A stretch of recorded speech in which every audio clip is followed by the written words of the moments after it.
was strong on the border. We're going to be strong. Well, she doesn't have to say it. She could close it up right now. They could do things right now. It's horrible.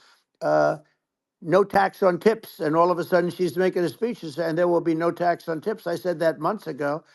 And by the way, they had just the opposite. They had not only tax on tips, but they hired 88,000 IRS agents, and many of them were assigned to go get waitresses and caddies and all of this on tips. They have a policy. They had a policy that they were really going to go after you and were really harassing people horribly. And then all of a sudden, for politics, she says, she comes out with what I said, which I think is terrible. And I think it's also hitting them very hard. These people are fake. Now they're also saying they did a good job on the border. We had the worst numbers in the history of the world, not of our country. There's never been a country in history that has had a catastrophe like this. We've had, I believe, and I think you believe this too, you hear 12 Yeah. million, 13. I believe it's over 20 million people came into our country, Yeah. many coming from jails, from prisons, from mental institutions, or a bigger version of that is Yeah. insane asylums, and many are terrorists. And I'll tell you what, they're coming not just from South America, they're coming from Africa, they're coming from all over the world. They're coming from Asia, they're Yeah. coming from the Middle East, they're coming from countries that are uh, stupidly and horribly bombing Israel October 7th. They're coming from all over the world. And you look at, it's so sad, October 7th, because it should have never happened. Yeah. It's so sad when Sure. you look at Ukraine. It should have never happened. We have a defective Yeah. government. These are defective people, and they're not people that should be running it. But where you see it the best is the border, because you have millions of people coming in a month, and then she gets up and she tries to pretend like she's going to do something. She had 3.5 years. And by the way, they have another 5 months that they can do something, but they Yeah. won't do anything. It's all talk. She's No. incompetent and he's incompetent. And frankly, I think that she's more incompetent than he is. And that's saying something because he's not too good. Yeah. No, I think it is essential to have a secure border. I mean, you're really not a country unless you have a Correct. secure border. And And uh, secure elections, you too. know, yeah, absolutely secure elections. And so it's just essential to have a real border, or we can't function as a country, and our service, our essential services are being overwhelmed in a lot of cities. Um, but as we were talking about earlier, I think having a legal immigration process that is smooth and efficient and done well, and speaking as someone who is a legal immigrant, and I think I mean, like one way to think of it is, who do you want on your team? Um, who do you want on Team America? And I think we want to just say, okay, we want to let in people who are gonna, be great contributors to our society and to our economy, Right. and and who do you want on the team? And it's not to say that, like in my opinion, actually, I'd say like probably most of the illegal immigrants actually are actually good, hardworking people. That's my opinion. But some are not, and you just have this sort of adverse selection process where, if somebody's if somebody's like you know uh, has a career in theft or robbery, I don't understand what's taken them so long to get here, because we're such a target-rich environment. Um, I mean, why aren't more people who have a career in, bad things coming here sooner? Because I mean, it's a piece of cake to go rob, houses in LA or New York, compared to other parts of the world. And, in a lot of places in America, if you try to stop the person who's robbing you, you'll be arrested. Yeah. Yeah. So it's insane. It's right. I mean, what's happening with crime, and our police are so good, but they're not allowed to do their job. But I have to tell you, Elon, I They're hate not. to say it because it's such a downer to say it. I hate to say it. I hate it. But you have a lot of people that just shouldn't be. I think it's a much bigger number than you think. They're I allowing, think you're again, right. they're Yeah. allowing people from their jails. And if you were running one of these countries where they're coming from, you would have had all of them. As an example, Venezuela. Their crime is down 72%. They're taking their drug dealers. They're taking, frankly, their prisoners. They're emptying out their prisons. They're taking their criminals, their murderers, their rapists, and they're Yeah, delivering them into but the. that's what Castro did. Yeah, That well, he did he, on a much smaller scale. yeah, It was a much smaller yeah. scale. But this is a massive scale because this is being done worldwide. But here's what's happening: crime all over the world is down. And wait till you see the numbers that we have. This is migrant crime. This is crime that's going to be. Yeah, And I saw it today in New York where somebody was knifed with raped the girlfriend of a man that stood there watching in New York in one of the shelters and started sure. pulling out the knives, and bad things happened today. But this is happening every day. These are rough people. These are people that are in jail for Yeah, murder and all sorts of things, and they're releasing them into our country, and they're telling them, if you come back, we're going to kill you. We're going to give you the death penalty or kill you.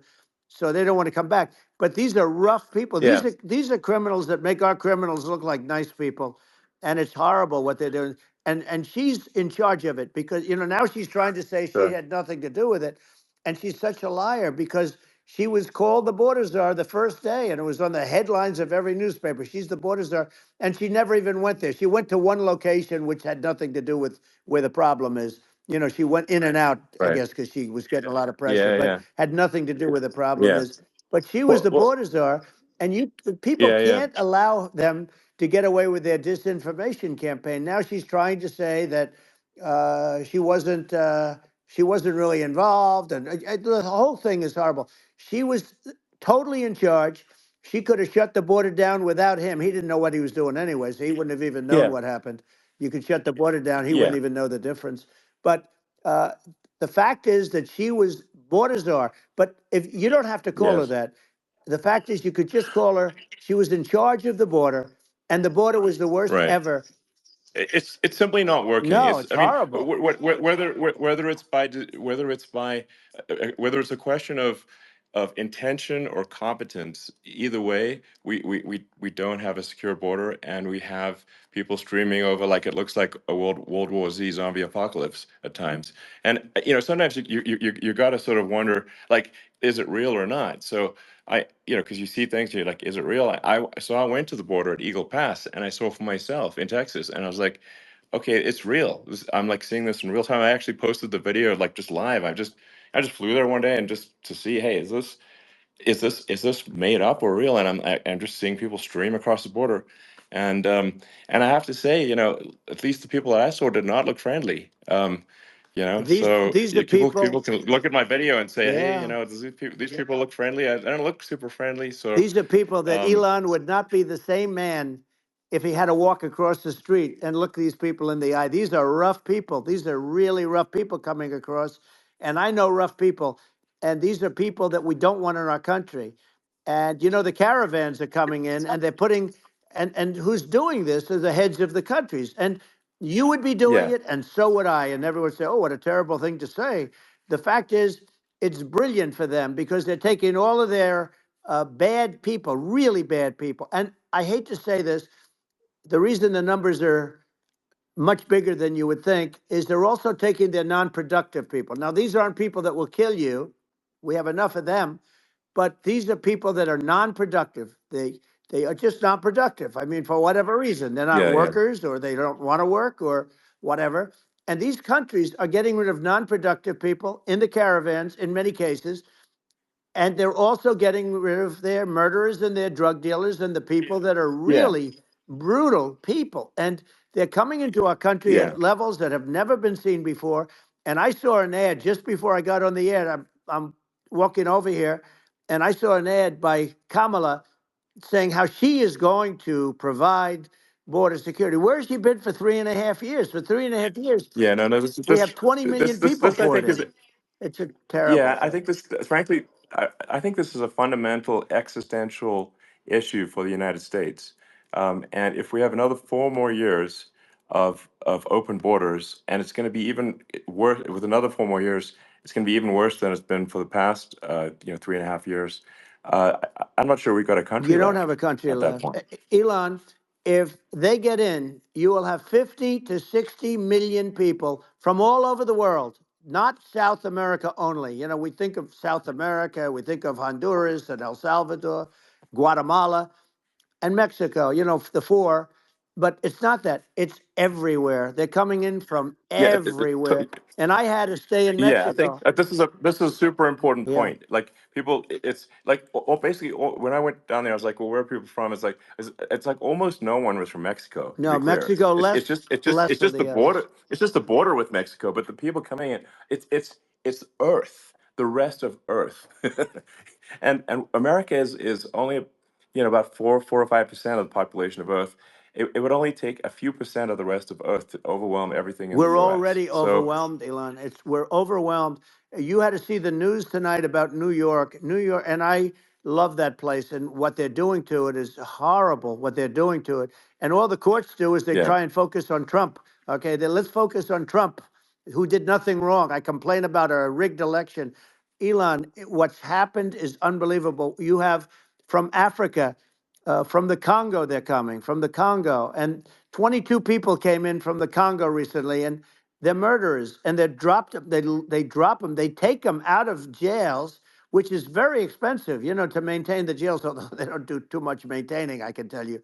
But they take them out of jails, prisons. They take them out, and they bring them to the United States. They deposit them in the United States and say, "Don't ever come back, or you're going to be executed." And they don't want to come back, but they won't come back. sure. But they're coming from Africa. They're coming from Asia. They're coming from the Middle East. They're coming from South Well, America. just They're Earth, coming from rest of Earth, everywhere. basically. And there are a lot of Yeah, really everywhere on bad Earth. ones. It's just a it's just an everywhere on Earth thing, and it's just not possible for the United States to absorb everyone from Earth, or even a few percent of the rest of Earth. It's just not possible. Well, So Elon, we're going to have that's just to yeah, finish this up. We're going to have the largest deportation in history of this country, and we have no choice. Otherwise, we're going to have a country. What they've done to our country. Think of it, with in Venezuela and in some of these other countries, crime is down 50, 60, 70, 80%. And you would be the same. You would have. yeah, I'll yeah, tell you what, Venezuela has not gotten rid of all of them. They've gotten rid of about 70% of their really bad people. Their jails are about 50% uh, put into the United States. Same with other countries. Some sure, are at 30%, some are at 50%. They're all different. But the bottom line is they're all going to be at 100%. Why wouldn't you put 100% of, yeah, and they're doing it right now while this third-rate phony candidate, don't forget, I beat Biden. He failed in the debate miserably. And, some people said, oh, gee, it's too bad. It's too bad he did so badly, or I did well in the debate. The first night they said, wow. One of the people at CNN said that was the greatest debate performance I've ever witnessed. And then 2 days later, they didn't talk about that. They just said he was bad. But that's okay. That's the way I get treated, and I don't mind that at all. What I can tell you is this: we cannot have a Democrat. We cannot have her. She's incompetent. She's as bad as Biden in a it's different. Look, yeah. she hasn't done an I mean, interview since this yeah, whole scam started. well, And say what you want, this yeah, was a coup. This was a coup of a president of the United States. He didn't want to leave, and they said we can do it the nice yeah. way or we can do it the No. hard way. Yeah, no, I mean, they just took him out back behind the shed and basically shot him. What they did Biden. with this guy, So and I'm no yeah, fan of his, and he was a horrible president, the worst president in history. And one of the reasons he was so bad, first of all, the Israeli attack would have never happened. Russia would never have attacked Ukraine, and we'd have no inflation. And we wouldn't have had the Afghanistan mess, if you think of it. well, And we wouldn't have had yeah, Afghanistan. But we think of it, well, yeah. you take a few of those events away, and we have a different world. We would also have No, no no, you're yeah. inflation was caused by oil. Yeah, no, no. I think you're making an excellent point here, which is that when other countries can, that are, are thinking about invading or doing bad things, when they're thinking about that, they're thinking about, okay, what's the American president going to do, and do they fear the American president, or is there someone they do not respect or and do not fear? And I think they would they rightfully be. I mean, look at that the footage with the assassination. They're like, okay, uh, President Trump is like, don't mess with me. I mean, that's like, but whereas I think people are not going to be, and they obviously have not been at all intimidated by Biden. and they certainly will not be intimidated by Kamala. And you have to really think of that in the context of global security. That if the American president is someone that, like, evil dictators are scared of, that makes a huge difference to the security of the world. So I had a good relationship with Putin, despite the Russia hoax that lasted for over 2 years. Just a hoax created by Hillary Clinton and Adam Shifty Schiff, some just bad people, just sick people, frankly. I mean, Schiff is a sick person. He's going to end up probably being a senator. It's hard to believe. The whole thing is hard to believe. But, they put our country in danger with that stuff, too. They actually, when they make up stories, and you have to fight your way out of it for a long time. But I know Putin very well. I got along with him very well. He respected me, and it's just one of those things. And we would talk a lot about Ukraine. It was the apple of his eye. But I said, don't ever do it. Don't ever do it. I shut down Nord Stream 2. That was the big oil pipeline, the biggest, I think, the biggest pipeline in the world going all over Europe. I shut it down.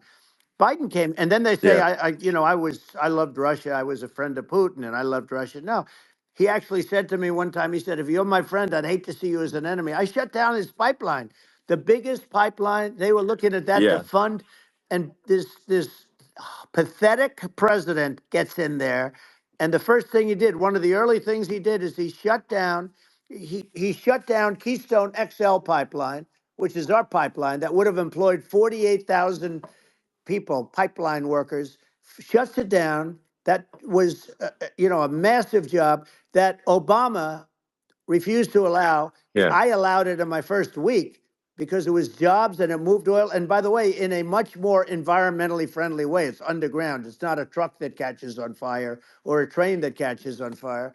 But think of it. He shut down the uh, XL pipeline, the Keystone XL pipeline. He yeah. shuts that down and he approves the Russian pipeline, Yeah, it doesn't make any right? sense.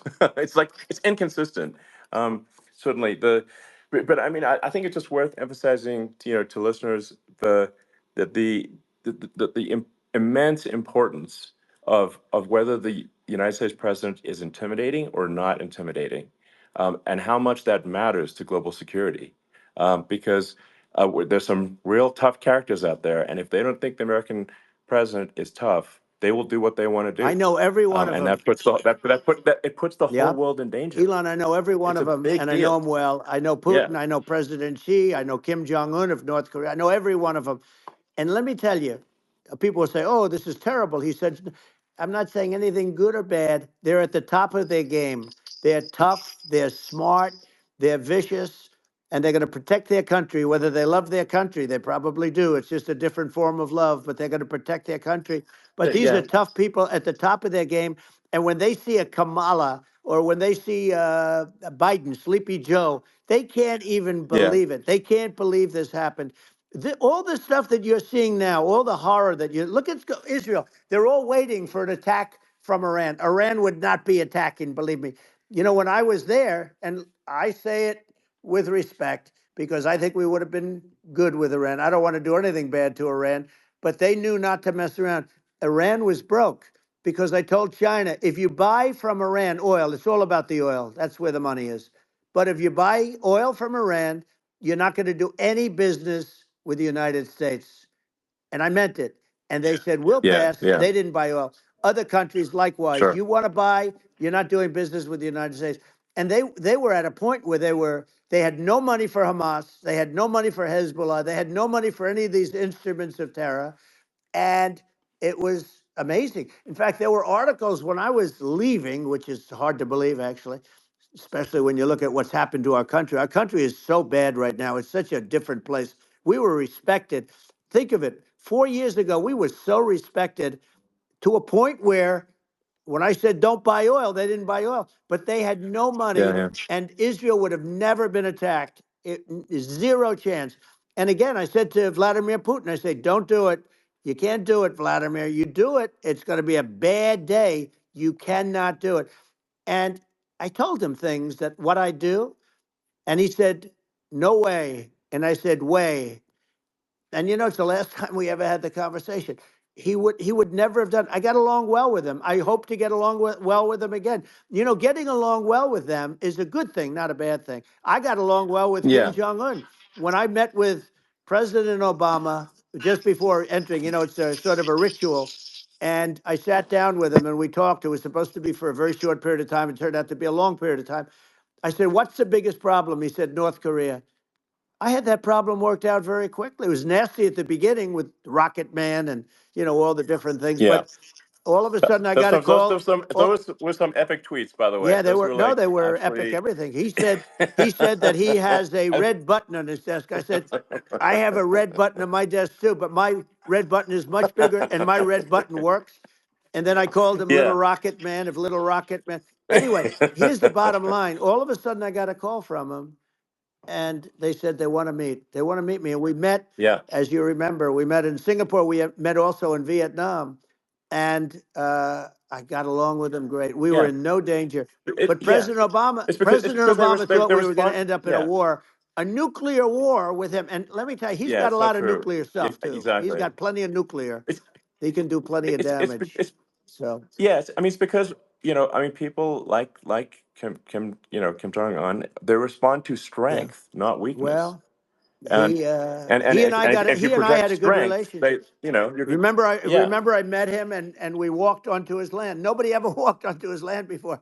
I walked onto. I wouldn't Yeah. say. That Let's bring was up cool. Secret Service again. I wouldn't say they were thrilled when I did that. I walked onto his land, and it was an amazing period. But we were not in danger with him because of me. I always Yeah. say that we have enemies on the outside and we have enemies on the inside. We have some really bad people in our government and people that are and controlling of the people. I mean, I'd mention names, but I don't. I really don't want to give them the credit. But we have some really bad, and I say they're more dangerous than Russia and China. If you have a smart president, a president that gets it, we are not in danger from those countries because they need us and they need our help. I mean, we forced Obama. If you think about it, Obama and Biden and Bush, to a certain extent, in all fairness, forced Russia and China together. And if you're a history student, the first thing you learn is you cannot let Russia and China align. But then they also got, if you take a look, Iran and they have North Korea. That's, they call it the axis of evil. In the old days, you had the axis of evil. Here we have a modern day axis of evil. These are powerful countries, very heavy nuclear, which is the biggest threat. Yeah. The biggest threat is not global warming, where the ocean's going to rise one eighth of an inch over the next 400 years. And you'll have more oceanfront property, right? The biggest threat is not that. The biggest threat is nuclear warming, because we have 5 countries Well, now that yeah. have significant nuclear power, and we have to not allow anything to happen with stupid people like Biden. Biden did something with Russia. There was no chance of him ever going in. And when I left, and then after I left, they started forming big armies on the border with Ukraine, right? And I looked at that, and I thought he was doing that because Putin's a good negotiator. I thought he was doing that to negotiate. But then Biden started saying such stupid things. For instance, he said that it can be a NATO country. Now, Russia, for as long as there's been NATO, has said we're never going to agree to that. And we go right up front and say that. And we did things and said things through this president with a low IQ, very low IQ. He had a low IQ 30 years ago, by the way, but now he might not even have a IQ at all. There's nothing on the board that goes this low. He said things that were so stupid that war would have been that war had zero chance of happening if I were there. Zero chance. He was saying everything Yeah. the opposite. Everything the opposite. And it's so sad because many more people have been killed in Ukraine than you read about. You don't read about how bloody it is and how disaster. Hey, Sure. look, just in the two armies, you lost 500,000 people. And Yeah. Ukraine's It's having a hard time. Ukraine, I don't know if you saw yeah. the article recently, and it's true. You don't hear the true story, but if you think about it, Russia's gone. Russia defeated Germany with us, and they defeated Napoleon. They've been around a long time. They're a big fighting Yeah. force, So of and it's course. very unfair. And Ukraine now doesn't have enough men. they're now using young men and very old men to fight. And we're in a very bad position. And I'm not going to blame exclusively, but I can tell you I could have stopped that. And a smart president could have stopped that. It wouldn't have happened. But we had a Yeah, man that actually made it more prevalent. It was so bad. The words that he was using, the stupid threats coming from a stupid face that he was using. I said, this guy's going to cause us a war. He's going to cause us. And let me tell you, yeah, it can yeah, lead to World War III. That can lead to World War III. The Middle East can lead to. We have numerous places that could end up in a yeah. World War III right now for no reason No, whatsoever. I think you're right. I think people underrate the risk of World War III, and it's just when you're looking at the risk of global thermonuclear warfare, it's game over for humanity, and that's it's something that people have, I think, after the end of the Cold War, people have become complacent about, but they actually have forgotten that there are currently a lot of nuclear missiles that have targeting parameters for the United States from other 100%. countries. And one of the things And we're going to do is it's we're going to yeah, build an iron dome over us. Israel has it. We're going to have the best iron dome in the world. We need it, and we're going to make it all in the United States. But we're going to have protection because it just takes one maniac to start something. We're going to have protection, and we're going to have. Why shouldn't we have an iron dome? Israel has one. Some other places yeah, have one that nobody even knows about, frankly. But Israel has it. We're going to have an iron dome. But with all of that being said, to me that's so important, the most important. But with all of that being said, the election's coming up, and the people want to hear about the economy and the fact that they absolutely, sure. can't buy groceries because they don't have enough money to buy groceries. The inflation has killed them. Food prices are up 50, 60, even 100% in some cases. And this stupid administration allowed this to happen. And it's a shame. And that's the thing that people most care about, in my opinion. They care about the border a lot. And we discuss the border at great length. It's nice to have a Yeah, yeah, forum like this where I can discuss something at length. And by the way, you think Biden could do this interview? Do you think that Kamala could do this interview? They would take a pass on no, they you. could not. So they don't need Elon. They don't need Elon screaming out questions. It's pretty sad when you think that somebody that does this for a living can't answer a question or is afraid to do an interview. And in her case, with a very friendly interview, she's got all friendly interviewers. It's pretty sad. Yes, But the absolutely. big thing now is the Well, economy, Elon. yeah, And as much as yeah, I mean, I view nuclear as the single most important thing, but a lot of people don't. A lot of people don't understand that. But it doesn't have to. If I understand it, that's all you need. Because if I was president, you're not going to have that kind of a problem. But the thing that they really is making them angry is what Kamala and Biden have allowed to happen to the economy. It's a disaster with inflation. The inflation, it yeah, doesn't matter what you make. The inflation has eaten you alive. If you're a worker or if you're just a middle income person, you can't afford. 4 years ago, 5 years ago, people were saving a lot of money. Today, they're using yeah. all their money and borrowing money just to live. It's a horrible thing Right. that's happening, and we'll end that Well, I think quickly. a lot of yeah, a lot of people just don't understand where inflation comes from. Inflation comes from government overspending because the checks never bounce when it's written by the government. So if the government spends far more than it brings in, that increases the money supply, and if the money supply increases faster than the rate of goods and services, That's right. that's inflation. Um, so really, we need to have we need to reduce our government spending, and we need to re-examine. I think we need like a government efficiency commission to say like, hey, where are we spending money that's sensible? Where is it not Right. sensible? And we need to live within our means. We're currently adding, I think, $1 trillion to the deficit every roughly Right. every 100 days. That's right. And the interest payments on the national debt have now exceed the defense budget. It's on the order of $1 trillion, It's interest. and it keeps Yeah, I growing. rebuilt our military, largely rebuilt our military, did a great job on it, which was so important. We had jets, we had fighters that were, and bombers that were 70 years old. And we did a great job in that. Then by the way, then we gave 85 billion of it back to Afghanistan, if you can believe it. We gave them 85 billion. They're one of the largest sellers Yeah. of military equipment in the world. They're selling what we gave them. That was one of the most embarrassing days in the history of our country. But if you think about let's go back to the economy. We have to bring energy Yeah. prices down. Energy started it. The price of gasoline.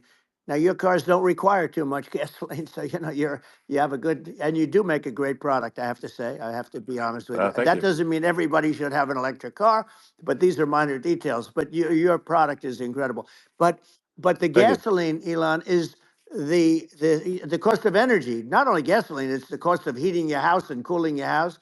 That has Sure. to come down.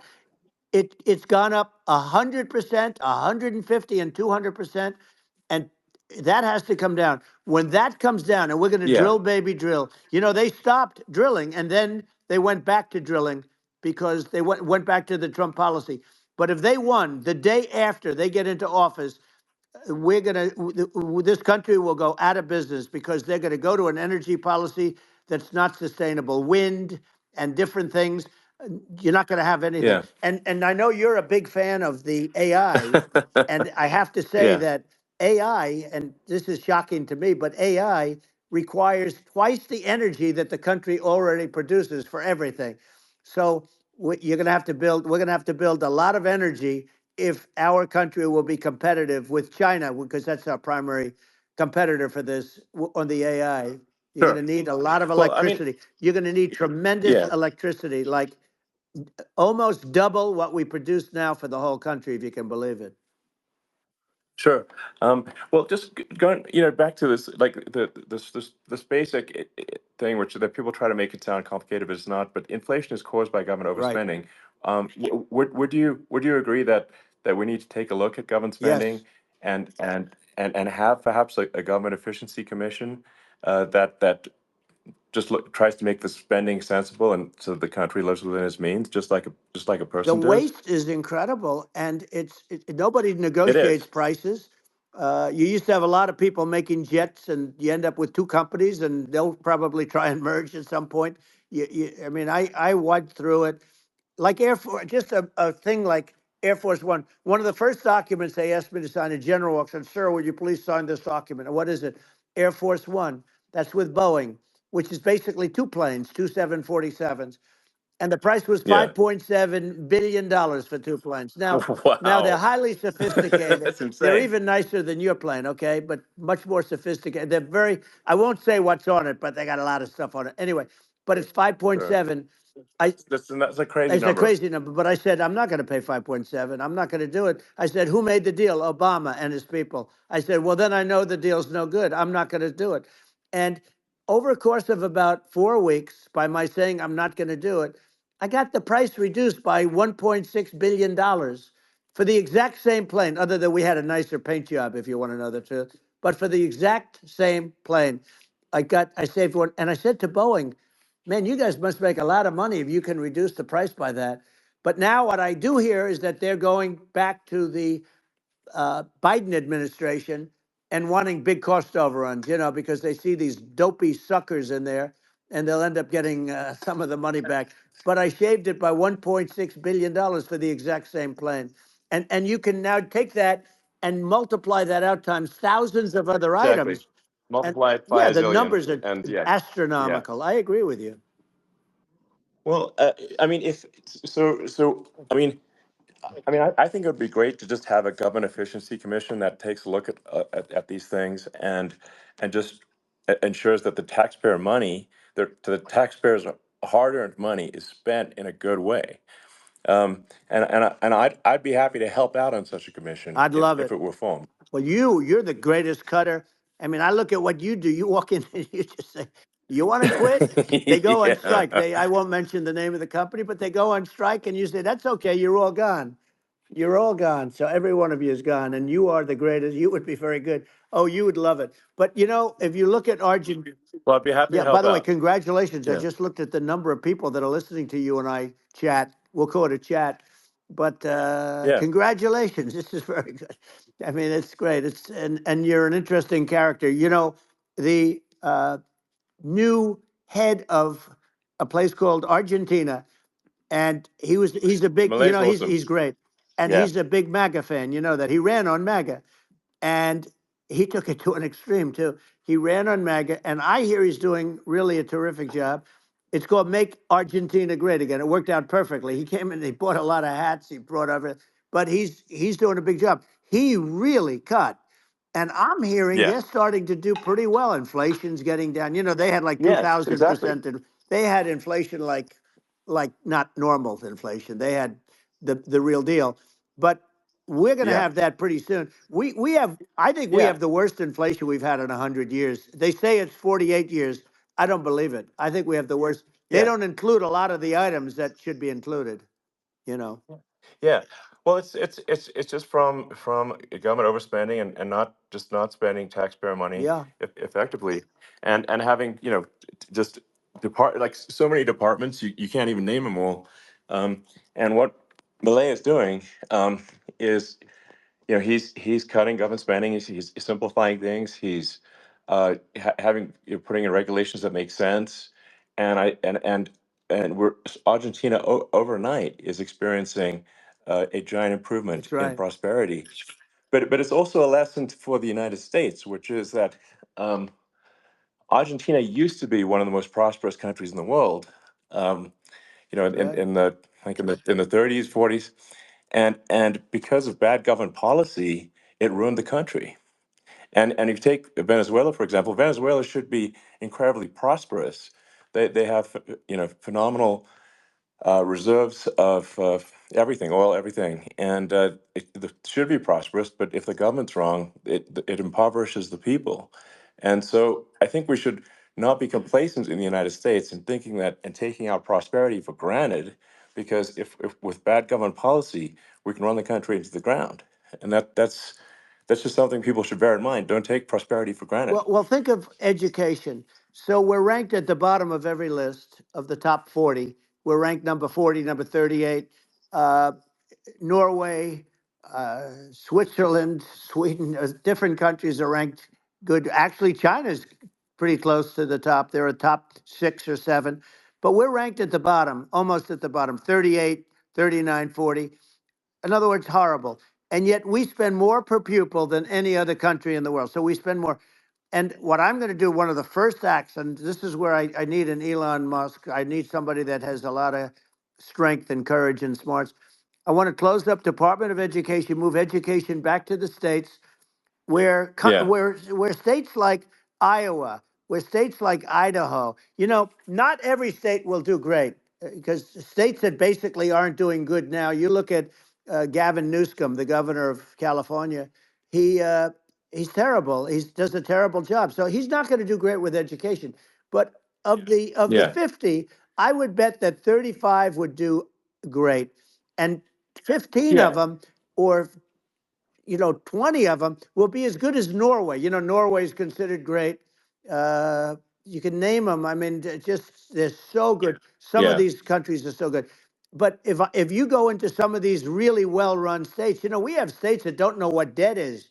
We have states that have low taxes, no debt, everybody working. They're really well run, Sure. and maybe they have certain advantages in terms of location, in terms of the land or the sun, and the water and the whole thing. There are a lot of advantages that some people have. But if you moved education back to the 50, you'll have some that won't do well, but they'll actually be forced to do better because it'll be a pretty bad situation. Yeah. But if you think Well, about it, yeah, you'll have some yeah, of yeah, these states. I'll bet you'd have 30, 35 states. It'll be much better. And you know what it'll cost? Less than yeah, half what it is in Washington. And yeah. these people don't care Well, about the yeah. students in these faraway states, and it'd Well, be unbelievable. yeah. I think you're making a good point in that if the states have to if if each state has to compete against other states, then people will That's naturally right. move to states where it's better. Well, like Um, California, as we said, it's a badly run state. I could go through. I got so many friends that are in those states, even if they're Democrats. I hate to mention certain states, but Illinois is badly run with Pritzker. He's a real loser. But yeah, but some of these places are just badly run. But it's almost going to force them to run better, and they won't do a good at initially. But you're not going to do worse than you're doing right now. And I would say that yeah, you would cut your cost by 50 or 60%. And you'd have a little Yeah, yeah, monitor. You want to make sure they're teaching English as an example. Give us a yeah. little English, right? Sure, yeah. Right. No, but I mean, to what? Some of these governors are doing so badly. I mean, they got so many people moving out of their state. They should get U-Haul Salesman of the Year award because they're driving so much U-Haul It's sales. actually Because just amazing. people moving out, Isn't it amazing to you as a businessman that they can even survive? Like Illinois, so many people are leaving, and you wonder, how do they survive? I mean, how do they survive? Uh, I saw where you left California and you moved to Texas. Texas does a great job.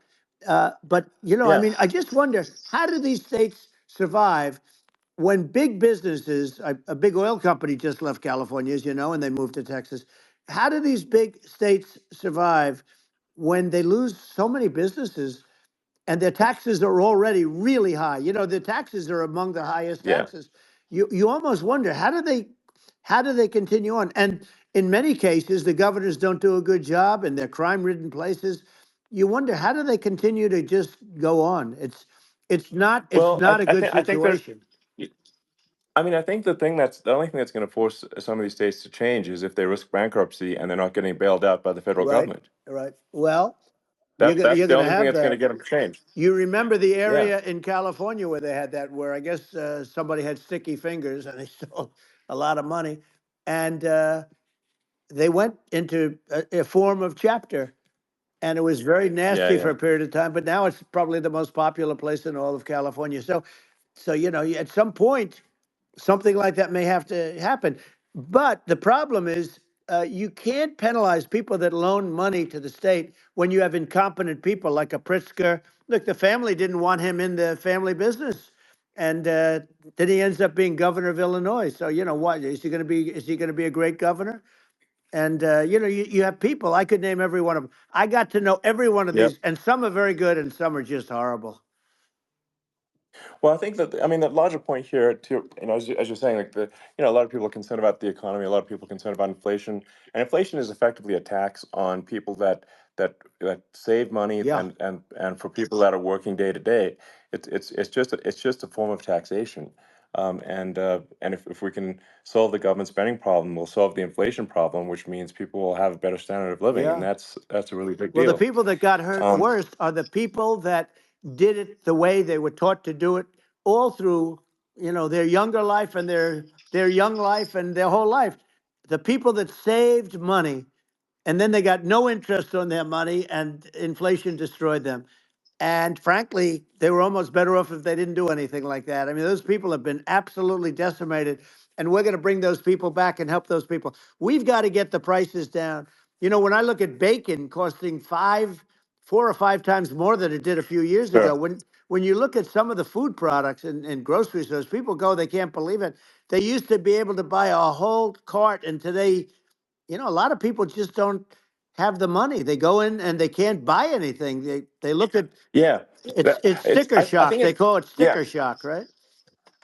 I think it really just comes, like I said, I think it just comes down to really, I guess, two things, which is that if you solve government overspending, you solve inflation, which improves living Right. standards of the average person, and then if you deregulate, like have sensible regulations, so because a lot of the regulations are nonsensical and cause the cost to be extreme for no reason, but unless you've got effective deregulation. Like Reagan did a great job on deregulation in the 80s, but it's been 40 years since we had That's right. anyone really. I mean, during your administration, we made some progress, but I think uh, there's an opportunity to make, I think, radical progress with sensible regulation.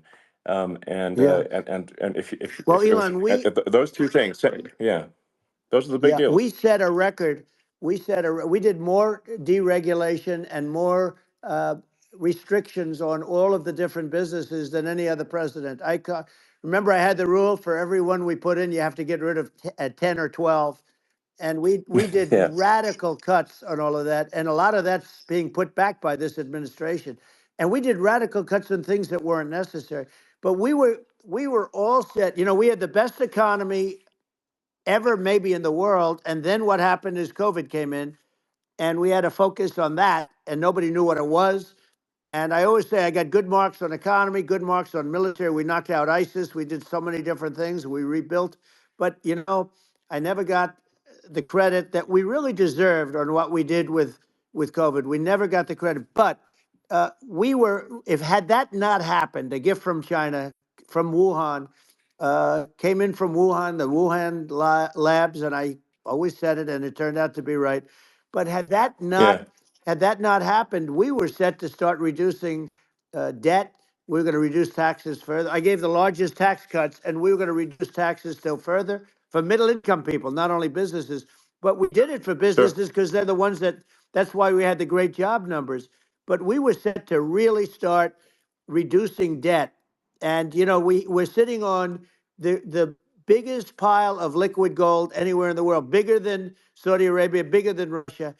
And we were going to drill, and we were going to make so much money. We were going to supply Europe with oil. I had stopped the Russian pipeline, and we were going to supply them with oil and gas. We were going to make a fortune. And then the COVID came in, and we really had to divert. Then what happened is when they came in, we kept a lot of businesses alive. If I didn't do what we did, we would have had a 1929 type depression. But the problem is when Biden came in, he got trillions of dollars and just started spending it stupidly. You didn't need it anymore.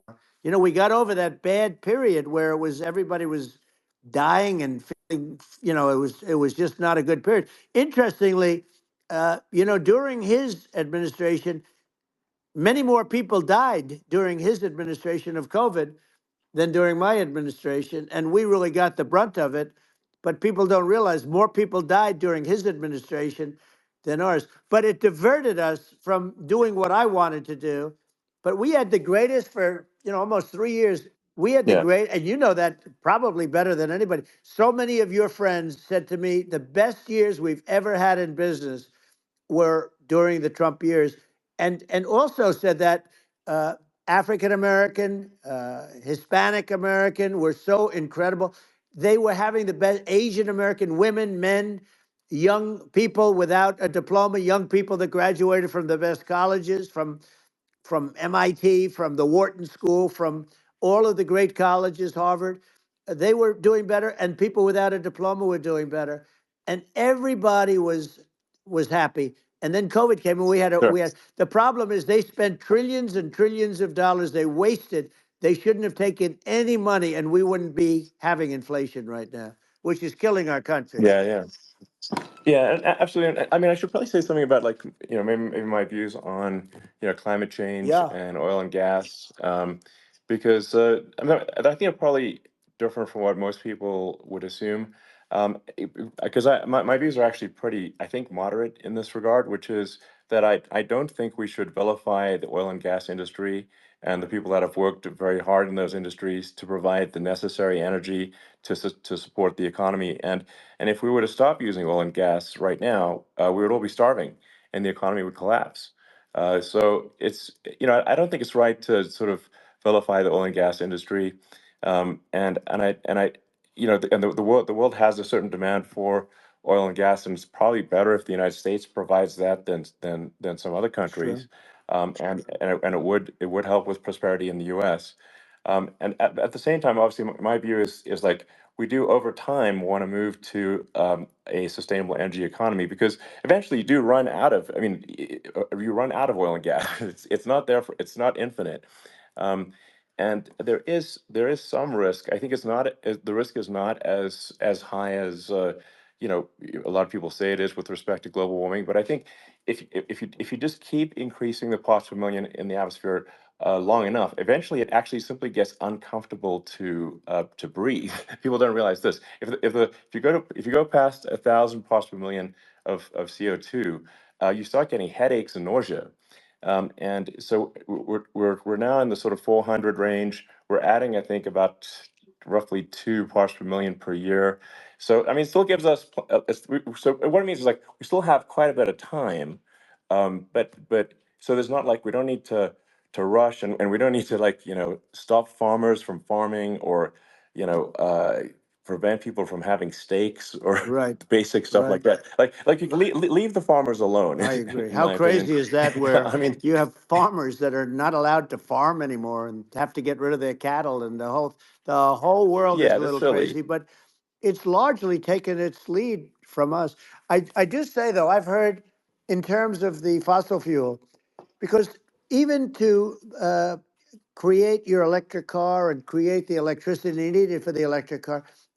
Fossil fuel is what really creates that at the generating plants. And, so you sort of can't get away from it at this moment. I mean, someday you might be able to, but I do hear we have anywhere from 100 to 500 years left. Much of it hasn't even been found yet. Yeah, But there are tremendous, like Anwar. I got Anwar in Alaska approved. Ronald Reagan couldn't do it. Nobody could do it. Everybody tried. Nobody could do it. I got it approved. The first thing that Biden did was unimprove to get rid of it. He ended yeah, it. His uh, his secretary went in and she ended it. And what a disgrace. That's Anwar. That's bigger, or they think it could be bigger than Saudi Arabia in Alaska. Could be bigger than Saudi Arabia. But they went in and they terminated it. And I'll get it going very quickly because not only is it big for Alaska, I mean, you talk about economic development, that for the United States, I mean, that is, they say bigger than Saudi Arabia or the same size, and pure, yeah. really good stuff. And, they end it. So I think we have, perhaps hundreds of years left. Nobody really knows. But during that Yeah. during that I mean, time, my something will estimate. come around that will be Yeah, very good. yeah. Yeah. Well, I mean, and my estimate would be, a little more uh, aggressive than that, but it's not the sort of like we're all going to die in 5 years stuff. That's obviously BS. Um, but I mean, my view is like if you just look at sort of the parts per million that increments every year, you get sort of 2 or 3 parts per million every year of CO2. Uh, y- I mean, I think some of that it's problematic if it accelerates if you start going from 2 or 3 Right.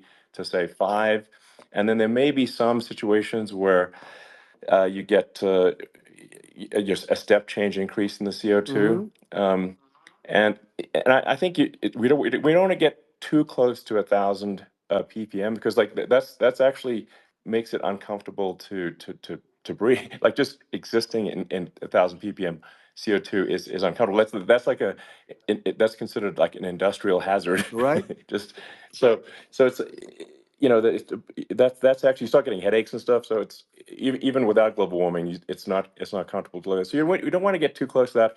But I mean, I think we've got.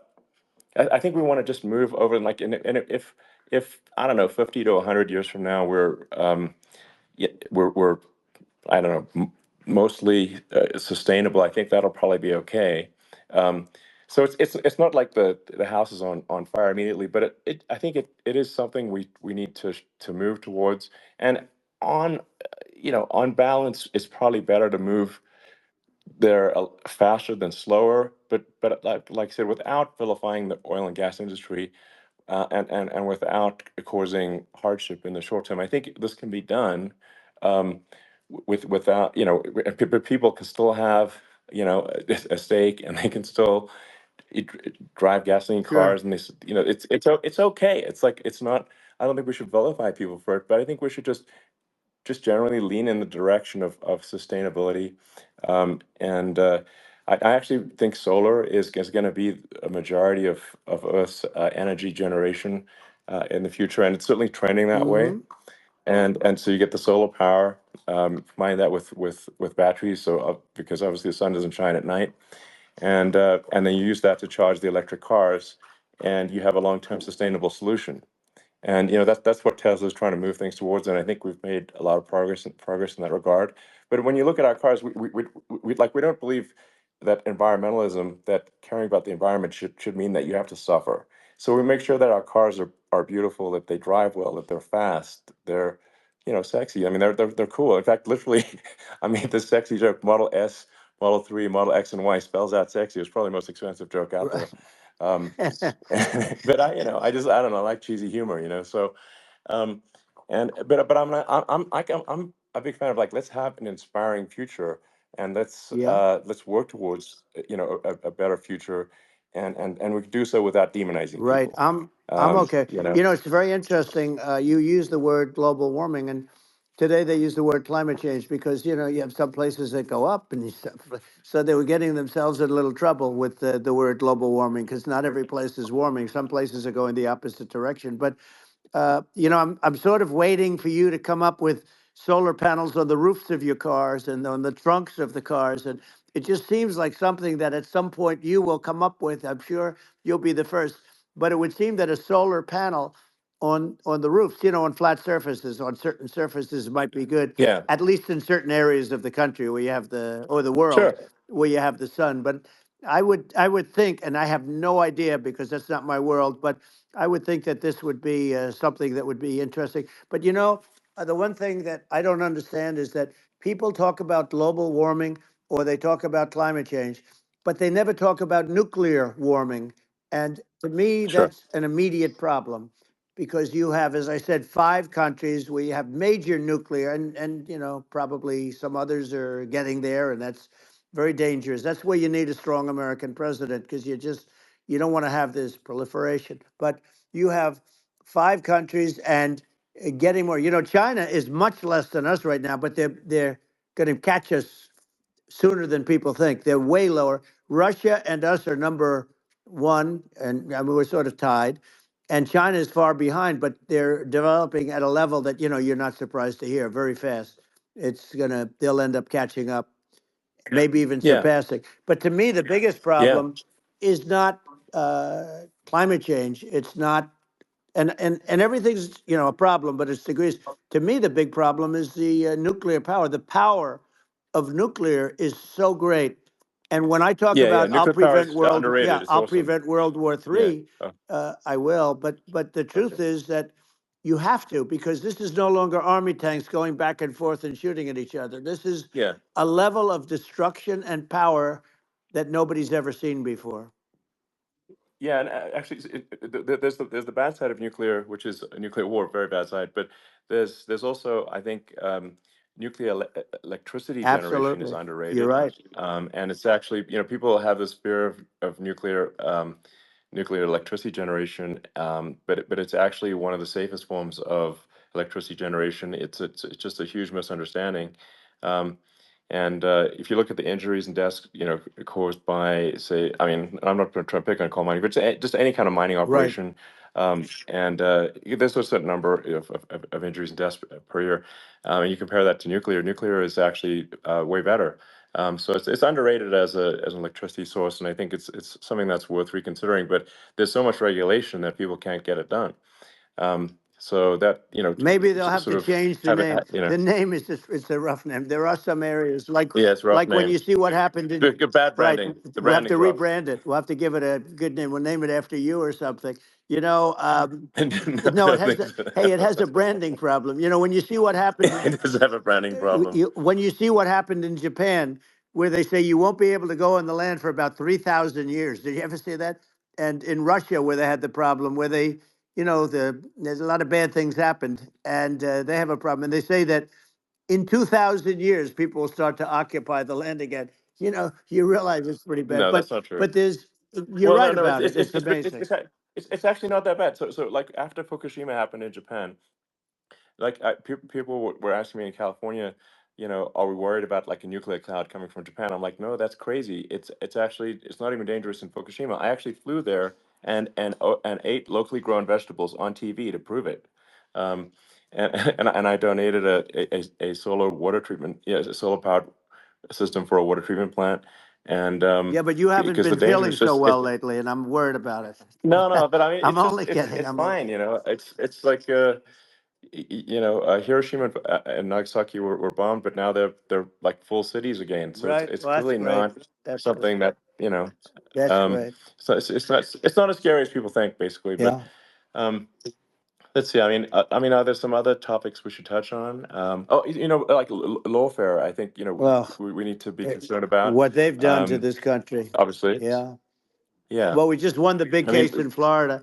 This was a Biden administration did something that's never been done in this country, and that's go after their political opponent, me, with this nonsense and just nonsense. And the big case in Florida we won, but they always pick a judge and a jury, and they use local DAs, they use the local uh, attorney generals, like Fani, Fani, spelled yeah, Fani, Fani, and it's yeah, it's yeah, all a big hoax, and it's all run from there, like in Manhattan.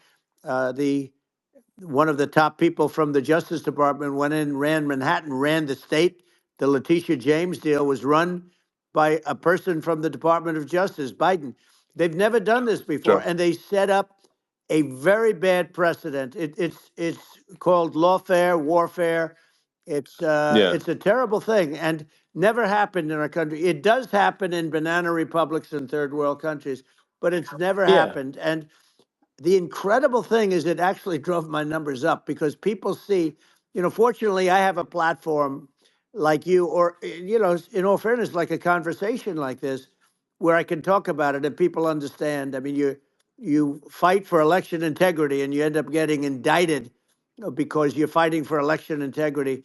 And when the day comes that you can't fight for election integrity, you don't have a country anymore. So what Yeah. happens is they went after their political opponent, me. Now Biden's, close to vegetable stage, in my opinion. Okay, I looked at him today on the beach, and I said, why would anybody allow him? The guy could barely walk. Why would anybody allow him? Does Yeah. he have a political advisor that thinks this looks good? He thinks this looks good because it looks so bad, and it's ridiculous. I mean, and he's been doing Right. that Right. for a long time. He can't lift the chair. The chair weighs about 3 ounces. It's meant for children and old people to lift, and he can't Yeah. lift it. The whole thing is Well, crazy. he's clearly not, I mean, he's clearly like we just don't have a president right You now. don't That's have a just obviously the president, and case. she's going to be worse than him Um, because she is a San Francisco liberal who destroyed San Francisco, and then as Attorney General, she destroyed California. You talk about location, and we're talking about the sun and the water and all. There's nothing better than California. She has destroyed that. She was the original DA. She was the original in San Francisco. She was the original Attorney General in California. What she has done to California is, well, you know better than I do. You just left California for a lot of those reasons. And what she's done with crime, with cashless bail, where you kill somebody. I mean, we have states there you kill somebody and they let you out right away. I mean, you don't have to even put up, and then they never find the people unless they kill again, and then they let them out again. Our yeah. country is becoming a very dangerous place. And she is a radical left San Francisco liberal. And now she's trying to protect. Now she's looking like she wants to be more Trump than Trump, if that's possible. I don't think it's possible, but she wants to be more Trump than Well, Trump. yeah. I want a wall. I I want, think that's she yeah. wants to release all the Yeah. prisoners that are in detention, and some of these guys are really bad. Right. That just came Yeah. I out just saw today. that. She Yeah. doesn't want to build the wall, even though the walls work. Walls and wheels. In your business, everything you do is obsolete, almost, well, not the tunnels, but everything is obsolete. Even your rocket ships, they're like a month later, they're obsolete. You find a better way to. The only thing that's not obsolete is a wall and a wheel. And the wall, I built hundreds of miles of wall, and that's why we had such good numbers. I was going to add Yeah. 200 miles.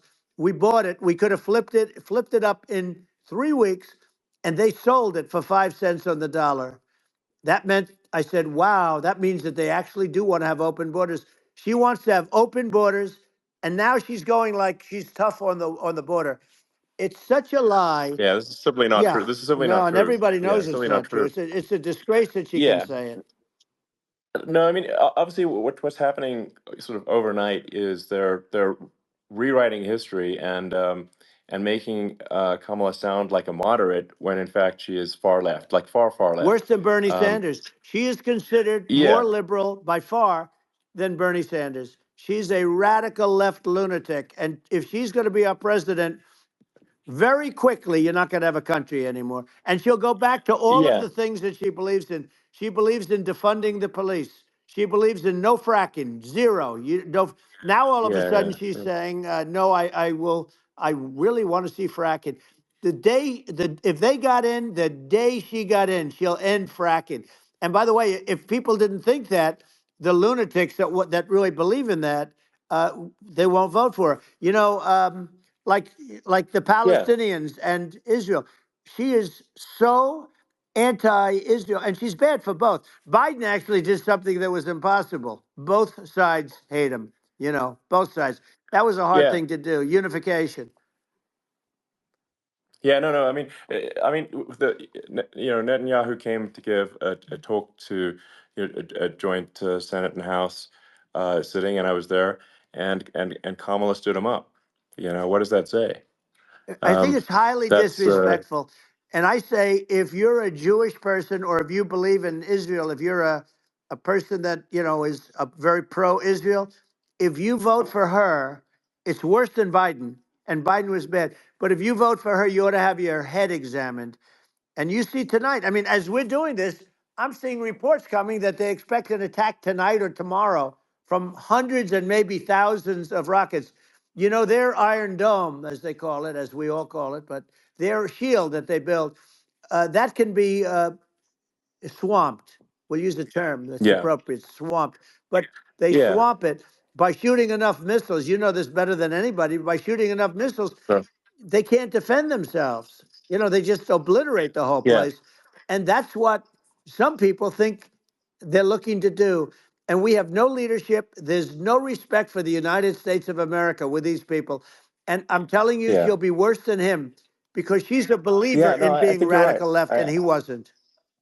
I think you're right. I mean, you really, it's important for the public that may be listening to this to look at Kamala's track record, before the last like month, and say, is that a track record you agree with? And I think if you're an independent moderate, you definitely would not agree with it, because it is her behavior has been far left, and we're seeing just an overnight propaganda attempt to rewrite history and make it sound like Kamala's moderate when she in fact is not moderate.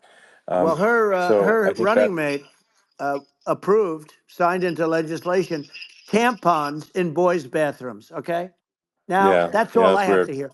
Tampons in That's boys' weird. bathrooms, and that means she Yeah, believes in that too. I mean, yeah, she that's she not picked okay. this guy because he was the closest to her. A lot of people thought she'd pick sort of the opposite, but she picked an anti-Israel radical left person. But she is far worse, they say, than Bernie Sanders. If we have her as a president, if we have a Democrat at this moment as the president, I don't think our country can survive. I think it's a massive. I think we're in massive trouble, frankly, with the Kamala administration, and that's my honest opinion. Um, and uh, and I think really it's essential that you win for the good of the country for this election. And I mean, I'm just stating my opinion. Um, Now, you may have seen this, but I got a letter from the EU Commission, like saying, to not have disinformation on during this discussion that we're having, and there's a lot of attempts to do censorship and to force censorship even on Americans from other countries, and um, what do you think about that? Well, I know the European Union very well. They take great advantage of the United States in trade, as you know. We, through a different forum, NATO, we protect them. And yet, if you build a car in the United States, you can't sell it in Europe. You just can't sell it. It's impossible. The same thing with our farmers. Our farmers find it very difficult to do business. We have a deficit with them of $250 billion, which people don't know. It sounds so nice, the European Union, but let me tell you, they're not as tough as China, but they're bad. And I let them know it, and that's probably why they notified you. No, they don't treat our country well. We defend them, with Ukraine. So we're in for 250 billion, and they're in for about 71 billion, and they have the same size. It's If you add up the European nations that in terms of an economy, it's about the same size. Wouldn't you say as us? And they're in, Yeah, and they're in much greater risk. They they're right there. We have an ocean separating us from, in this case, the enemy would be Russia. It used to be for the yeah, Soviet Union, but let's assume they're close enough. And what happens is uh, they're in for 70 something million. I think even less than that, billion, and we're in for about 250 billion, and it could be a lot higher than that. And I say, why aren't you going to equalize? Why aren't they paying what we're paying? And they're in much more, it's much more important for them because of the fact that, they're right near there. I mean, they're all sort of in that location. We're not. But they Yeah. should they should, and I did it with NATO. There were only 7 countries that were paid up in NATO out of 28 at the time, and the United States Yeah. was subsidized. Yeah. The United States was subsidizing NATO, tremendously subsidizing NATO. And I said, I went Yeah. in and I said, you Yeah. got to pay up. If you don't pay up, we're not going to defend you any longer. I took a lot of heat, but you know what happened? Billions and billions of dollars came flowing in, and Yeah. I think a lot of the public isn't aware of the fact that the United States pays a disproportionate share of the NATO expenses. and then we get Even though taken like advantage of on trade. So think yeah, about it. well, I mean, the point of NATO is defending Europe, and it's it's like then okay, well, why is the United States paying disproportionately more to defend Europe than Europe? That doesn't make sense. That's unfair, and that is an appropriate thing to address. Well, Um, when you talk about so cost cutting and savings and everything else, I mean, honestly, look, there's nobody that feels worse about the Ukraine situation than I do because I know it would have never happened. I know Zelensky. He was very honorable to me because when they went with the Russia hoax and they said I had a phone call with him, he said it was a perfect phone call. It was a great phone call. He could have grandstanded and, said, oh, he was very threatening. He said, no, it was a very nice phone call. I called him up to congratulate him on his win, and you end up getting impeached because these people are yeah, yeah, lunatics. I was talking about the difference from the people within and the enemies on the outside. In many cases, the people from within are more dangerous for our country than the Russias and the Chinas. If you have a smart president, you're not going to have a problem with them. You're going to do things. yeah, Now, they've taken advantage yeah, of us absolutely. incredibly, but you're going to do things with the right person. Yeah, well, I think it's obvious that you're a believer and an advocate of free speech because during your first term as president, you were attacked relentlessly every day, often very unfairly with with false attacks, and you didn't try to shut down the media, you didn't try to uh, inhibit their freedom of speech, and I think that says a lot. Well, the good thing is that you and I have, and some people, very few, we can get the word out. Although sometimes it's hard because they don't want to print it. Like we're having a great conversation right now. Kamala wouldn't have this conversation. She can't because she's not No. smart. She's not a smart person, by the way. She can't have this conversation. And Biden, we don't even have to talk about it. I mean, he couldn't have this conversation. He would have given up on the first half of a question. He would have walked out. He would have said, "Where am I? Where am I going?" So anyway, but Yeah, no, he wouldn't have this. that's true. Not a lot of people would have this conversation, but we cover a lot of territory. But the beauty is that we can have a conversation, and Yes, you I'm can actually able have a to get it out conversation. without because I get treated unfairly This by is a the really press. big point. You can actually have a conversation with you, Yeah, it's nice, isn't it? and you can't have a conversation with Biden or Kamala. It's like not.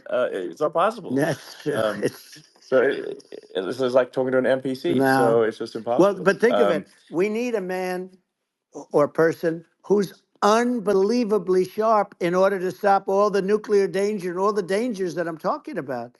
And I got along with all these. I got along with Kim Jong Un. We had dinner, we had everything, and he really liked me, and I got along with him really well. By the way, he's the absolute boss over there. A lot of people said, "Oh, do you think he really?" That's for Let me sure. tell you, I saw things that you don't want to know about. He is the boss. But we had a good relationship, and he doesn't like Biden. He considers him a stupid man. He said he's a stupid man. Well, at least he speaks his mind. But in this country, you're not sort of allowed to say it. But I guess you are. You should be allowed to say it if Yeah, it's true. But we need smart people, and we need people that have an ability to lead. And she doesn't have that ability. Can you imagine? Now yeah. Chairman Xi very well. Can you imagine her and him negotiating, or No, it's even silly. It would be standing silly. together? It is, the whole concept Yeah. is ridiculous. She is terrible. She's terrible. But she's getting a free ride. I It saw a would. picture of her Yeah, yeah, on Time Magazine today. She looks like the most beautiful actress ever to live. It was a drawing, and yeah, actually, yeah. she looked very much like our great first lady, Melania.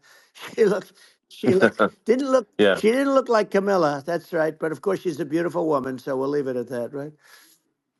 Yeah, well, maybe like I think part of what people in America want to, people in America want to feel excited and inspired about the future. They want to feel like the It's future is true. going to be better than the past, and that America is going to do things that are greater than we've done in the past reach Right. new heights that make you proud to be an American and excited about the future. Um, They want the I American think dream this, back. They want the American dream back, more important than anything else. It's like you don't have that today because the people, they've been just sucked. They see incompetent people running our, you know, the Biden thing is very interesting. People just found him to be incompetent. And when I debated him, I was like, is this for real? It was yeah, it was just absurd. But I think there are like some grand projects that we could do. I mean, I think like we could build a base on the moon. We could send American astronauts to Mars. We right. could build high speed Yep. connections that are more advanced than anything else in the world between our cities, so people have fast transport. Um, it's possible to solve traffic with tunnels. That's right. We already made great progress in Vegas doing that, and and just do things that are exciting and inspiring and make the future feel like it's better than the past. Well, I saw what you Like, did in Vegas, and I'll tell you, it was amazing. I got to see. I took a big glimpse at it, and it's incredible. It's incredible, and you could do that all over. You could do that all over. It's deep. yeah, You and don't even need much structure. Assuming you're in the right areas. no, it's straightforward. It's amazing. So I think we could do some things that like China's got incredible high speed rail between its cities, but I think it's actually possible with tunnels if with deregulation with an ability to actually where it's like legal to actually do the tunnels. Then you could have high speed tunnels that are actually better than anything else in the world for high speed transport between Yeah. cities, and that would be something that Americans can say, "Wow, okay, we've got something that's cooler than anyone else in the Yeah. world." That's the kind of thing that makes you proud to be an And American. much safer than surface trains, where there is a danger there. With people, with crazy Yeah, people, it's much safer, much better. And it's sad because I've seen some of the greatest trains. I find it fascinating, and I've seen the systems and how they work, and the bullet trains they call them, I guess. And they yeah, they go unbelievably fast, unbelievably comfortable, with no problems. And we don't have anything like that in this country, not even close. And yeah. it doesn't make sense that we don't. Doesn't make sense. Yeah, and I think also like there's I'm kind of hopping on the excess regulation, but I think something that um like I think people can generally understand is that what happens with laws and regulations is that there's more and more of them every year, and unless there's a process to clean them up, eventually everything becomes You're right. illegal, and that actually it slows down the development of new technologies. I mean, if you take the sort of like I think there's room for some reform at the FDA Yeah. for Yeah. improving the speed with which we approve drugs that could help save lives and improve people's Yeah. lives. I worked very hard And on that. that, We got that down yeah, to the lowest number ever, and we got therapeutics approved in the FDA that people can't even believe the speed. But I took them on. I don't think they like me too much, but I got things approved in the FDA at numbers that they wouldn't believe. And it's a very bureaucratic group. Actually, it's a fine group of people in many cases. I got to know a lot of them, but I was pushing them really hard for Regeneron, for so many different things that were really pretty amazing. But the FDA takes too long. It's 12 years to get a product approved. I got it down to 4, and I yeah. got some things done very quickly. But it's really something that is going to have to be worked on because it takes too long. Just takes too long. Yeah, it just takes too long, and it's you end up in the same with the approval, but it's just it takes years instead of something that I think could potentially take Yeah, months, and that improves people's lives. I yeah, think but I just wanted to sort of hop on this point that like there has to be an active process for reducing rules and regulations, because otherwise they just keep building up every year, and yep, you get like hardening of the arteries, and eventually everything's illegal or takes forever, and then we just we just ossify as a society. We can't make any yeah. progress, and that's it's a really big Well, deal. Elon, just So getting back to the FDA for 1 second, I got something done called Right to Try. This is where you can go in and if you're terminally ill, you can use a space age, medicine or whatever it may be. We have the best doctors, the best labs in the world. We really do. And but people would go to other countries because you couldn't use the product, even if they thought it worked, because it's going through the FDA. I got it approved Yeah, where you can yeah, you basically you look. Nobody wanted, the doctors didn't want it because of the liability. The country didn't want it. Our country, because they didn't want to get sued. These are people terminally ill. The insurance companies didn't want it, and the pharmaceutical companies. Nobody wanted it. I got everybody into a room, and we came up with an agreement that you won't get sued. And also, they didn't want it on their record. If somebody's terminally ill and they die after taking a drug, they didn't want that on their record. So we set a separate list. If somebody was, so it wouldn't count as a negative. yeah, Okay. And as you know, we got it yeah, done.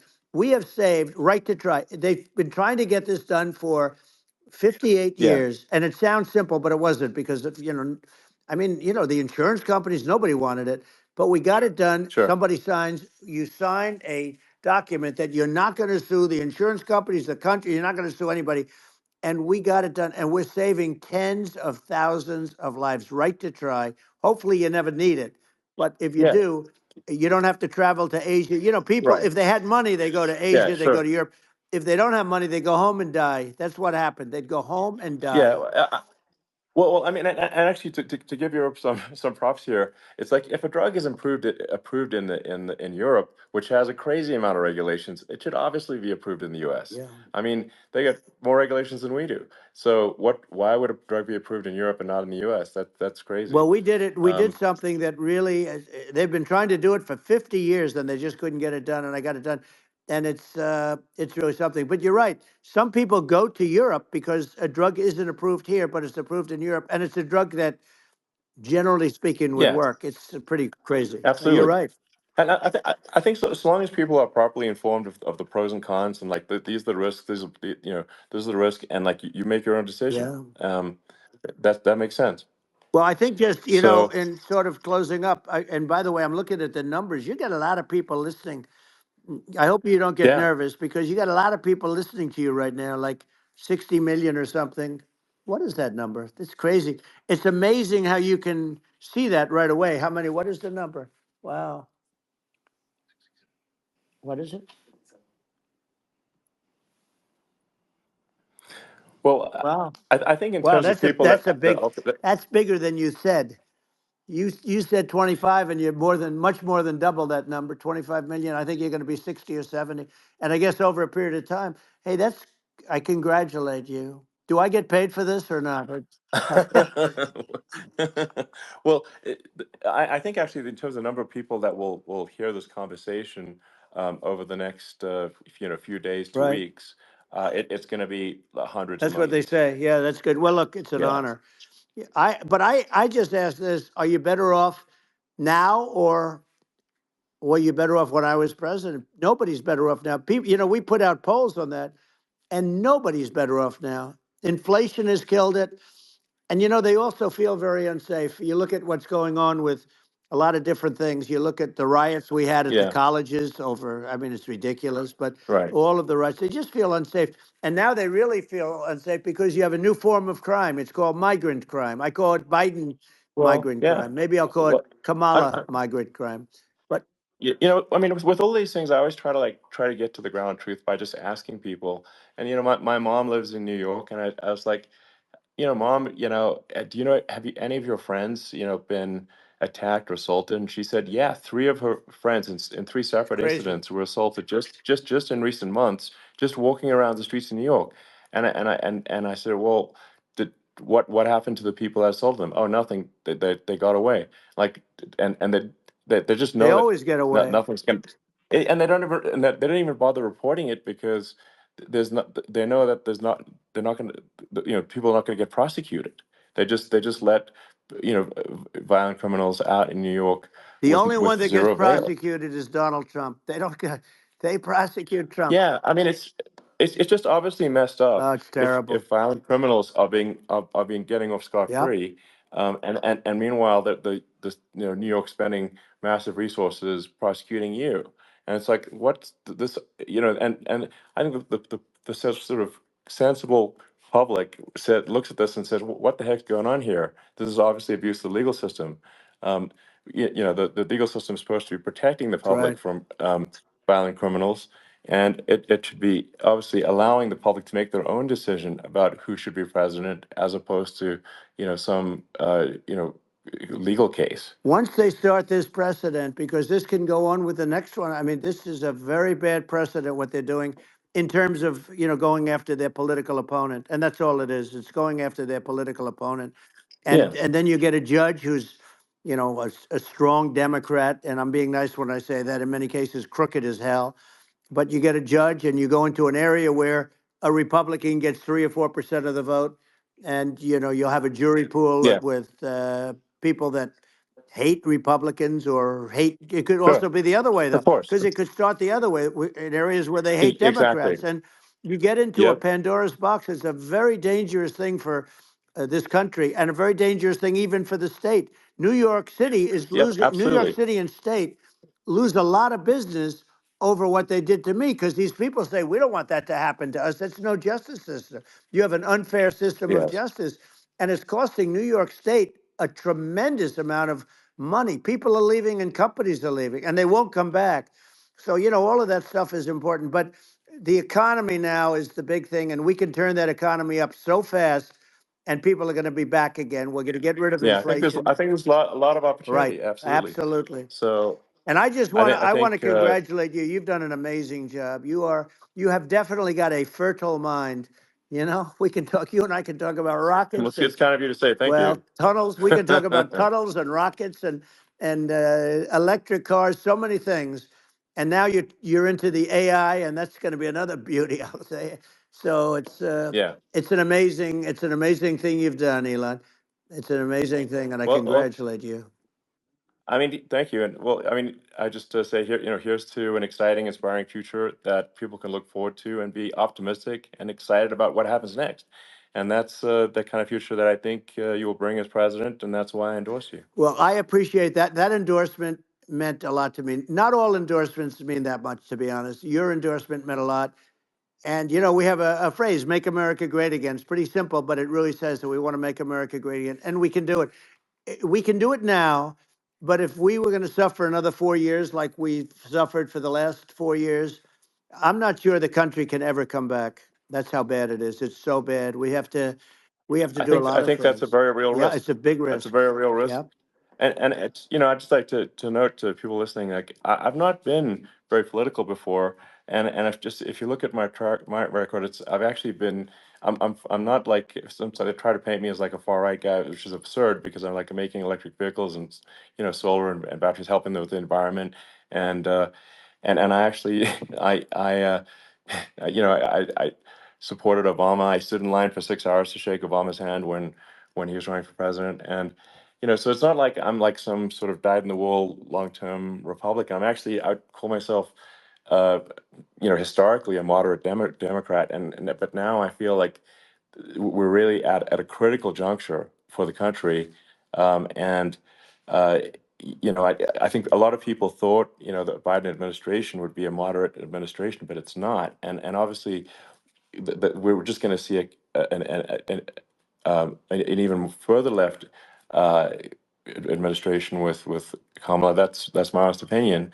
I mean, her dad is literally. I mean, she was brought up as an actual. Her dad is a Marxist economist. You can Google it. I mean, it's not a. We're not making this up. That's how she was brought up. So. And we want to have a future that is prosperous, and I think we're just at this critical juncture, and I think this is a case of the America is going to at a fork in the road, It's true. and I think it will take if the path to, like you are the path to prosperity, and I think Kamala is the opposite. Then that's my honest opinion. I'm gonna get attacked like crazy, and I've also experienced quite a bit of lawfare myself. And but I'm just trying to tell people my honest opinion, and I haven't been really active in politics before, and I'm just trying to point out that my track record historically has been moderate, if not moderate, slightly left, and so this is to people out there who are in the moderate camp to say I think you should support Donald Trump for president. And I think it's actually a very important junction in the road, and we're in deep trouble if they don't, if it goes the other way. Well, I want to thank you. And, I actually always did think of you as somewhat left. I must say that. So it's Yeah. even more of an Well, honor to have yeah. your endorsement. I know how strong you feel about it. But, when you think of her, San Francisco, 15 years ago, I had a great friend, Bob Tish. He said it's the greatest city in America, and now it's almost not livable there. And California likewise. And she was involved in the destruction of San Francisco and the destruction of California, and she will be involved in the destruction of our country if people are so unwise as to elect her. And I hope that doesn't happen, and I hope the elections are going to be run honestly, and we're going to turn this country around. We're going to do things that, and we can do it fairly quickly. And we have to get rid of the criminals that have been, given to us by other countries as they laugh. They laugh at Yeah. us. They think we're stupid to accept these people. These are radical, stone cold killers in many cases, and terrorists. And they're in our country by the hundreds of thousands, Yeah. and we have to take Yeah. them out. Yeah, I mean, if I could summarize it, perhaps, I think these are issues that I think most people in America would agree with, which is that we want safe and clean cities, we want secure borders, we want sensible government spending, we want to restore both the perception and reality of respect in the judicial system, just stop the lawfare, and I think that's like, and how are those even right wing positions? I think those are that's just common sense, and that's I mean, would you agree with A that? 100%. I don't understand, the whole, they call it progressive. They don't like the word liberal anymore, but call it liberal or progressive. I don't understand how somebody could say that it's okay for them to empty prisons into our country. And again, I told you their Yeah, crime it's rates definitely all not over the world okay. are going way down, which makes sense. In fact, the next time what we'll do is, if something happens with this election, which would be a horror show, we'll meet the next time in Venezuela, because it'll be a far safer place to meet than our country. Okay. So we'll go, you and I will go, and we'll have a meeting and dinner in Venezuela, because that's what's happening. Their crime rate's coming down and our crime rate's going through the roof. And it's so simple. And you haven't seen anything yet, because these people have come into our country and they're just getting acclimated, and they don't know about being politically correct law enforcement or lack of law enforcement. And our police, I have to just end with this. We have great police, we have great law enforcement, but they're not allowed to do their job. They have to be able to do their Yeah. job without being destroyed. Well, absolutely, and it's obviously demoralizing if you're a police officer risking your life to arrest violent criminals who could kill you and do kill you sometimes, and then you arrest the violent criminal, and then the DA doesn't prosecute, and they just let the guy out. Yeah. Well, then, like, why should a police officer risk their life uh, to arrest a violent felon Well, even if worse, if Elon, nothing's going to happen? even worse, they prosecute the police officer. They go after it and they prosecute the police officer, and they take away his pension. They take away his Yeah. job. He loses his family. He loses his house. Well, I thought it was very telling, like incredibly telling, that when there was that case where sort of a gang of thugs beat up police officers. I think it was in Times Yep. Square in New York, and and then nothing happened to those guys. They were let out, zero bail, and I think a bunch of them were given free tickets to California. Well, what is I mean, that is a gross indignity against the United States, and that's how, I mean, this is insane. Like, have we lost all pride? What that how can such a thing be allowed to occur? I've never seen anything. You know? We see where they get shot. It's a very dangerous profession, but it's something they're very proud of, and they want to be able to do their job. But I've seen them get shot. I've seen a lot of things, but I've never seen where these guys are standing in the middle of a big street, everybody watching them, and they're literally boxing, like punching, stand up fighting a police officer. There were two of them, and you Yeah, had about six yeah, of these yeah. guys, and they're punching the hell out of them. And in their own country, they would be dead if they did that. They'd be shot. They Yes, would be shot instantly. And they come from these countries, and it's taking them a while to realize that we don't do that in this country. But in their own yeah, country, if they stood on a street and had a fight with a police officer, they would be shot. There's no political correctness. And it's such a sad, Yeah, it's it's just such a sad thing to see. And that's the reason you we have yeah crime, we by the way, yeah because we don't do anything about yeah it. yeah we just cannot have a situation where our police officers are beaten up on camera by a gang of illegal immigrants, and then nothing happens to the guys that beat up the cops. I mean, and they're let out. This is Well, we're going to unacceptable. change it, Um, and we're going to get them out of the country. You know, when I first got involved, they said you couldn't get them back to these countries. You couldn't take them back. In the case of Guatemala, Honduras, El Salvador, some others, you couldn't get them back. And I said, really? Oh, you can't get them back because under Obama, he couldn't get them back. They'd fly them in, and they'd put planes on the runways in these countries, so you couldn't land a plane. They'd bring them back. And the generals told me, sir, we can't bring them back. The countries won't accept MS-13 gang members. They won't accept them. And I said, really, how much do we pay these various countries in terms of economic aid, which is also somewhat ridiculous? And the answer was $750 million. I said, good. Tell them they're in default. They're delinquent. We're not paying them anymore because they won't accept yeah, their. it's And you know what happened? They all called me, yeah every one yeah of them. They said, we would be honored to take them back, sir. We would be honored. It was so easy. But it's one of those things. And we got them back. We took in so many, the MS-13 is probably yeah the worst gangs in the world. They're the most vicious, violent. We took them out of here by the thousands and got them out of here. And their countries took them back. And because I said, you're not getting any more economic aid. And once I said that, they were nice. They wouldn't take them back for yeah Obama. They yeah wouldn't take them back for anybody. And now we have a problem because we have this guy, and they don't take him back anymore with Biden because they don't respect him. yeah. It's just gotta be done. We just can't have uh whether they're citizens or not citizens. We can't have because they won't prosecute citizens either, not just illegals. So that if it's you can't have violent repeat violent offenders that are not that don't get That's incarcerated right. because they will obviously by definition continue to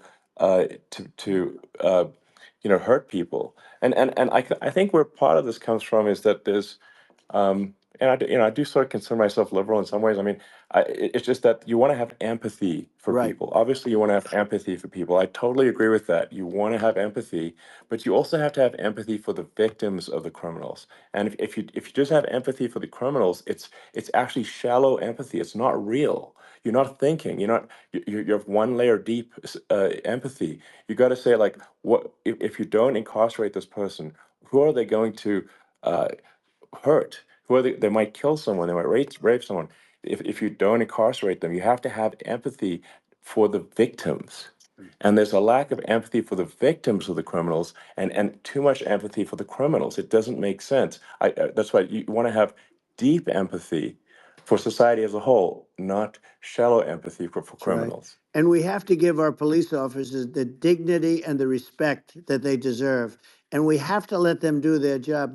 They can do a great job, but we have to let them do their job. And if we don't do that, it's going to all disappear. There's never been a society like this where you're allowed to do anything you want and nothing happens. And I'm talking about violent crime.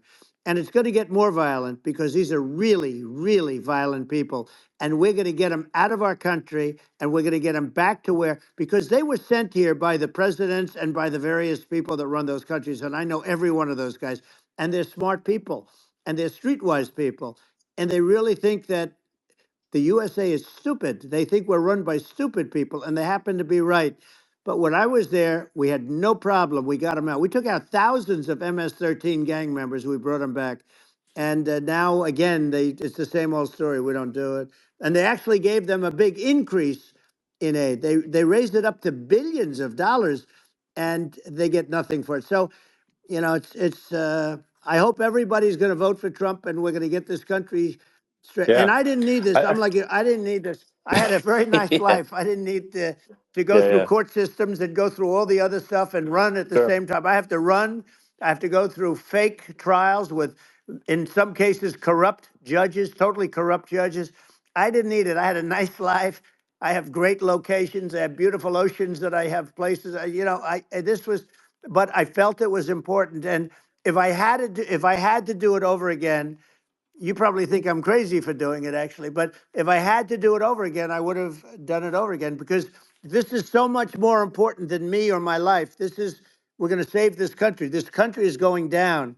And these people are bad people that we're running against, and they're liars. They make statements. They do things that are so bad. They say they're going to make a strong border. They say they've been great on the border, and they've been the worst in history. They say they're Yeah, going to it's stop horrible. Like crime. the And facts speak for themselves. The it's so facts incredible. speak for themselves. Like it's gotten to the point where people just don't even bother reporting crime in a lot of That's cities right. because they know nothing is going to happen. Um, that's what I hear anecdotally from people all the time. Um, so it's just my values. I'm just saying to people out there, like the things I think are important for the future is like we've got to have safe cities, we've got to have secure borders, we've got to have sensible spending, and we've got to have deregulation, and Right. so we can have a prosperous future. And then we want to have some exciting, sort of moonshot projects that people can get fired up about. And that's the future I'm looking for. And I'm pro environment, but I'm not against. I'm not like I don't think we should vilify the oil and gas industry because they're keeping civilization going right now, and but I do think we want to move at a reasonable speed towards a sustainable energy economy. Those are my values, and I think and so I mean that's uh, why I'm supporting you for president. Well, I So appreciate it. We're going to give incentive to companies to come into our country, not to leave our country. We're going to be giving tremendous incentives. We want companies to build here, not to build in other locations. And we want to create jobs. And again, it's about the American dream. You don't hear about the American dream anymore, Elon. You don't hear. You're the American dream in the truest sense, but you don't hear about the American dream anymore. And you're going to hear about it. People, they need that incentive to go out yeah, and do it, and they're going to love their lives. I mean, they're going to look forward to getting up in the morning and going to a job that they love, not a job that they can't stand, or not any job at all, where they have no money, where they yeah, literally have no money, and then they end up with violence and lots of other problems. No, we're yeah. going to do some great things, and I learned a lot in the first. We had a great economy and all of that. We rebuilt the military, we did so much, but I also learned the best people. I learned the good people, the smart people, the dumb people, the people that can do things. The people, you learn. When I first came in, I tell people I was in Washington D.C. only 17 times, according to the fake news media. I was in 17 times. I never stayed over. And you don't know people. You rely on other people to give you names, and then you realize the people you relied on weren't so good. Now, we had great people, but we also had some where I wouldn't have, used them had I known. Now I Yeah. know everybody. And I think we're going to really turn things around fast. We have no choice. Otherwise, we're not going to have a country. And I really appreciate this. Has been, to me, it's been a lot of fun being with you. You're an amazing guy. You've done an incredible job and a great inspiration to people, a great inspiration. And I hope you keep going and just continue to do well. And we're going to have a big election coming up. And I think November 5th will be the most important day in the history of our country. I think that election will be the most important election. And I think it'll end up being maybe the most important day in the history of our country, because if Yeah. we don't win, I just feel so sorry for everybody.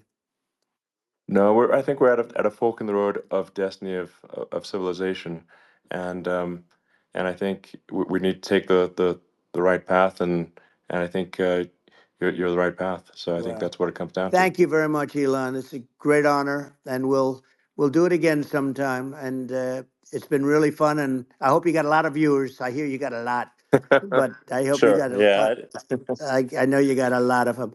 So I appreciate it. I'll see you soon. All right. Sounds good. Thank you. Thank you, Elon. Thank you very much. Bye.